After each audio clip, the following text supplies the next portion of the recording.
We're going to review another Dynasty Rookie Mock Draft. This one's 1 QB. This is going to help you gauge the market. This is going to help you make decisions for your league. But before we dip in, you need to click that subscribe button right now because you're getting a ton of free rookie draft content right now to help you with your drafts, to help you get those player values and everything else. Click that button. Stop missing out. But we're starting with our first pick today, the 101 off the board in a 1 QB league. And today's first pick is what you usually see come off the board, and it's Marvin Harrison Jr. I don't think I've seen a draft in a 1 QB league where it was not the 101. I know it's probably out there. Odds are saying if someone has the 101 in your 1 QB draft, they're probably drafting Marvin Harrison Jr. I like Marvin Harrison Jr. He's got a lot of upside. Grand wide receiver, generational talent, but it's time to move on to the next pick. Next player coming off the board, Malik Nabers. Pick your poison with him and Marvin Harrison Jr. I got him garnered as generational prospects, top tier players. He's usually going 102. I imagine he goes 101 in some drafts as well. We just haven't seen it yet, but it's out there. I guarantee it is. But he's a top tier prospect. I'm not worried about the situation. Generational talents work out through situations. They usually do. The odds of hitting is very high for him, but we got to move on to our next player, the 103 coming off the board. A big-time player here, and it's Odunze. The last draft that we ran yesterday, he fell a little bit, but now he's at the 103. Kind of feels like this is where he should be at. Let me know what you think in the comments below, but he is paired with Caleb Williams. He's got a ton of upside. He's got a grand player profile, a guy that would be the wide receiver one in any other draft.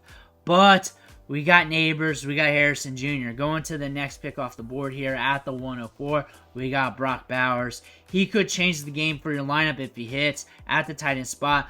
First round draft capital, size adjust athleticism for days, and that's the way it's going to go. But going to our next player off the board here at 105, and we are going quarterback. I don't know if I 100% agree with this since it's a 1 QB league. Really depends on how quarterbacks are liquidated in trade and also what quarterbacks are there on the waiver wire. If you find quarterbacks off the waiver wire throughout the season, then I would go to wide receiver or running back here. If not, and they're hard to get and you like Caleb Williams, that's okay, I guess, but I think strategically I would go wide receiver or running back there. Next player coming off the board here at 106, we are going to be seeing Xavier Worthy. Last draft he went 103, I believe. Here it's 106. Tons of upside. He's with the Chiefs. Grand situation. Should allow him to break out, get some opportunities. He's going to allow the market to be hot for him for quite a long time. So if you're starting to feel down on him, you can trade him and get something back because people are into Kansas City Chiefs players. Time to move on to the 107. Next pick off the board. We are looking at Keon Coleman. His value has risen since going to the Bills, paired with Josh Allen. We've covered that a lot. This is a great pair. I don't know if I would personally draft him here at this spot, but I see some people paying up for Keon Coleman in drafts, and I understand the upside's there, and he's in the right spot for his skill set, and it's the perfect match. Well, we got to move on to the next player coming off the board here at the 108, and it's Brian Thomas Jr. Dude's going to command air yards. He's paired with Trevor Lawrence. First round draft capital. We got a ton of upside with him. Feel like that's a great fit for him. I do feel like he has a volatile player profile where he could go up or down or become a big time bust or also be a big time hitter too, especially paired with Trevor Lawrence. That could fuel his fantasy production, which is very exciting. Next player coming off the board here at the 109 is Ladd McConkey. Could be a surprise pick for you if you're going Jonathan Brooks or Trey Benson here, but Ladd McConkey's coming off the board. I imagine they liked that he was going to the Chargers. I imagine they liked the pathway, the opportunity there. The pathway to opportunity is grand. He does create separation. The volume of the offense could be interesting. The offense in general could be interesting going forward under Harbaugh, but still, Ladd McConkey, 109, he's going to be up there in value. He is. He's a pivot point to the running backs, whether you want them or him. That being said, we're going to move on to the next pick here at the 110 spot. And coming off the board at 110, J.J. McCarthy. So imagine in this draft, there are some guys drafting who are usually in Superflex leagues and just really value the quarterback position. I like who's with J.J. McCarthy, with Justin Jefferson and company. I think for a 1 QB league, I'm pounding running backs here. I'm pounding other wide receivers. I'm letting the quarterbacks slip a bit, and I'm catching quarterbacks at value if I need to. That's just how I'm going to strategize here in a 1 QB draft. If you really want the quarterbacks, cool. But I think the position players and just playing money ball quarterbacks is the best thing to do, considering if you can pick up quarterbacks off the waiver wire in season, then that might be the thing you want to look at here. Going on to our next player off the board here, I think it's 111, Jonathan Brooks. I think this is a fantastic deal in this draft. I think this is a little late. I think he should go 106, 7, 8, 9-ish, somewhere around there. A few picks higher. I think he goes a little higher in most drafts. I think this is very cheap. I think they made some mistakes in this draft. I'll guarantee you that. Jonathan Brooks should go a little higher. He's a running back with the upside, catches a lot of passes out of the backfield, has some speed to burn. Coming back from the ACL, not too scared of it, not at all. I think he's going to be getting a lot of touches and a lot of workload. If not, they would not have drafted him in the second round. Going to our next pick here at 112, Trey Benson. Of course, the running back run had to happen. Trey Benson, fantastic deal. Last pick of the first round. I'd be pulling the trigger on him earlier in the first round as well. I think 112 is too cheap. I think 110, 109-ish, 108-ish, or even ahead of Jonathan Brooks if you wanted. Trey Benson has a ton of upside with the Cardinals. And now, looking at the first round here, very interesting. It's pretty cut and dry, picks 1 through 4, and then Caleb Williams comes off the board at 105. I've seen him come off the board in that range in some drafts, but I think for me in 1 QB, I want to fade the quarterback position and take wide receivers and running back. Xavier Worthy feels better valued at 106 than 103. Keon Coleman, Brian Thomas, it's a fight between those two. Ladd McConkey might need to go behind a running back or two. J.J. McCarthy should not be going in the first round. Now we're going to round 2. Who do you think is going to come off the board here? What do you think is going to happen? This draft has been weird already. Next player coming off the board here at 201, Jaden Daniels. I like the value better than the previous 2 quarterbacks at 201. I still would like him a little cheaper. There's other wide receivers and running backs on the board, and I can catch quarterback a little bit later in the draft. I like Jaden Daniels. I like his rushing upside, his rushing floor, but for 1 QB, if I can snag quarterbacks off the waiver wire, then that's what I'm going to do in season, and I'm not going to pay up for quarterbacks unless I have to or I catch them at a discount. But going to the next pick here, Blake Corum comes off the board here. And him and Kyron Williams, that's going to be a fun dichotomy, a fun argument throughout the summer. He's got a lot of upside. He's got good draft capital behind him. He's in a good offense. He fits the offense. I think he's a good pick here at 202. He's a good pivot point from the wide receivers. You want to value running back ahead of those wide receivers a lot of times, especially when you get to the second round. The odds start to reduce. But Blake Corum here, once he starts getting meaningful touches, is going to see a big bounce in value. Going to the next pick here, 203, Drake May. Still a little too high for quarterback, I think. But in 1 QB, you're going to have to start seeing them come off the board around this range. They should start coming off the board around this range. But I believe fundamentally quarterbacks should start coming off the board early second round, but not like 201, 202. 203 is when you should start seeing them come off the board. Nothing against Drake May, but that's kind of early for 1 QB. Next pick off the board here at 204, Troy Franklin. I feel like someone's in take lock prior to the draft. One thing I do like about Troy Franklin, he's got a pathway to opportunity here with the Broncos. We could see him on the field. I like him better around the 210 range, 211, 212. I feel like that's just too pricey for my blood, considering he's a 4th round wide receiver. To the next pick here, A.D. Mitchell, 205 to the Colts. Upside play, upside swing for the fence. Could bust on you pretty big. Pause. But A.D. Mitchell, though, you're playing the upside here because it's there. 4.3 speed, can break off routes. You got Michael Pittman sucking up target share, but could be a big guy for you if he hits, because that could be in the cards. But we're moving on to the 206 here, and it's Ricky Pearsall, 1st round wide receiver coming off the board in the middle of the 2nd round. Pathway to opportunity is not too clear right now. That could clear up. Good route runner. The price is good. I would like it a shade cheaper. I definitely would. But you know what? For a 1st round wide receiver in the middle of the 2nd round, if you play just draft capital, then that might be a good value for you.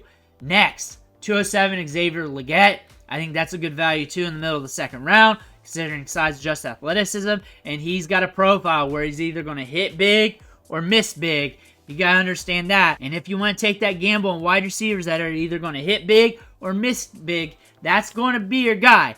That is going to be your guy. The thing about those players is they miss quick and the sunk cost is gone and you can get rid of them. You can get rid of them quick. That's the thing about them. They're not going to be a roster clogger as a wide receiver 3 or 4 and you're thinking maybe it's going to happen. You'll know pretty quick within a year and a half and you can buoy off that player. That's what I like about those types of assets. But next, off the board, Michael Penix. Are we spamming something here? What's wrong here? Is this a troll? 208 in a 1 QB league with a quarterback who's probably not going to be starting anytime soon. Michael Penix at 208. I'd just like him cheaper. It's nothing against him. I do think he's a good get at a discount. I do think so, especially in super flex at the right price because he's a quarterback drafted in the first round. 208, 1 QB. I think this is a horrible strategy. I think there's players left on the board. I think the third round of this draft is going to be very fun. Next, coming off the board here, though, Roman Wilson, 209. I think he's a great fit for the Steelers.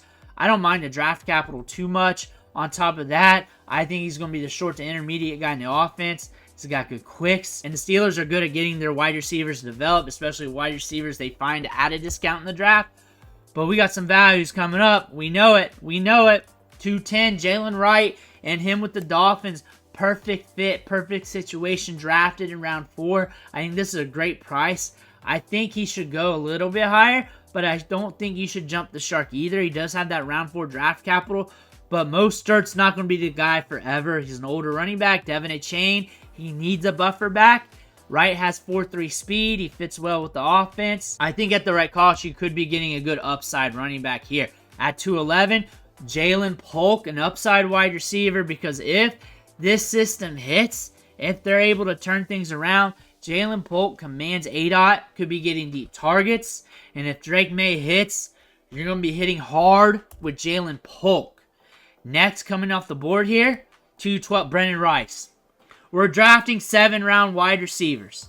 We're drafting 7th-round wide receivers with the odds heavily stacked against them. The one thing about this, though, the Chargers are hurting at wide receiver. Maybe he can climb the depth chart. I would like him better later 3rd roundish, maybe somewhere around there. 212, I do not know what are you thinking. You're just burning picks here. I understand you like him. I liked him. He was one of my guys, but I get it. I don't get it. I don't get it. It's horrible. Jaden Daniels, Blake Corum, Drake May. Quarterbacks coming off the board too early. Troy Franklin's coming off the board a little bit too early for my blood. Michael Penix too. Roman Wilson's an okay discount. Jalen Wright is the best discount of this round. I like A.D. Mitchell as an upside flyer. Xavier Leggett at 207. Feels like the right price for him, and you got to know what you're investing into because he's an upside guy with heavy downside. But we're going to round 3. We're going to work through this a little quicker now. So bear with me. But first pick off the board, 301 Marshawn Lloyd behind Josh Jacobs. People hate that, but we got some upside here. Josh Jacobs could go down with an injury. Marshawn Lloyd could be the next guy up. Next thing you know, pumping value. 301, you could catch a good return on investment for him. Bo Nix, 302. I don't love Bo Nix too much. I don't like the situation. I don't like the front office.